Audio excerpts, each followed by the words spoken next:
অষ্টমঙ্গলায় বোন চলে এসেছে বাপের বাড়িতে, আর আজকে তার জন্যে বাড়িতে বেশ একটা আনন্দের মরশুম।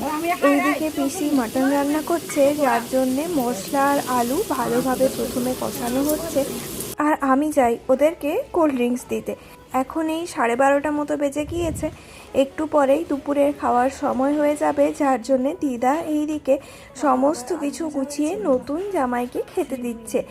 আজকের মেনুতে ছিল ভাত, ডাল, 5 রকমের ভাজা, মিষ্টি, পাঁপড়, চাটনি, মাটন, মাছ, আরও অনেক কিছু। এই সমস্ত কিছু দিয়ে লাঞ্চ কমপ্লিট করার পর সবাই আমরা একটু রেস্ট নিয়ে নিয়েছিলাম, আর সন্ধ্যেবেলায় বসেছি গিফট আনপ্যাক করতে। এটা মনে হয় বিয়েবাড়ির আর একটা আনন্দের মুহূর্ত, যখন এই গিফটগুলো খোলা হয়। সবগুলোতে একটা অন্য রকমের এক্সাইটমেন্ট থাকে যে এটার থেকে কী বেরোবে। এখানে ছিল একটা এরম কাপের সেট, আর এইদিকে একটা ব্যাগ বেরিয়েছে, যেটা দেখতে বেশ সুন্দর। ওয়াও, একটা ভীষণ সুন্দর রাধাকৃষ্ণের ফটো ফ্রেম, কি সুন্দর লাগছে তাই না?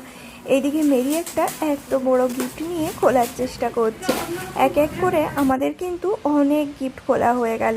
এর মধ্যে শাড়ি বেরিয়েছে প্রচুর, যেগুলো ওই দিকটাতে রাখা হচ্ছে, আর বিভিন্ন রকমের ঘরের জিনিসপত্র তো আসতেই থাকে। এই কাপের সেটটাও বেশ সুন্দর লাগছে। দেখুন, এক এক করে আমাদের তো খোলা চলছে। তাহলে ভিডিওটা আজকে এখানেই শেষ করছি। দেখা হবে পরের ভিডিওতে।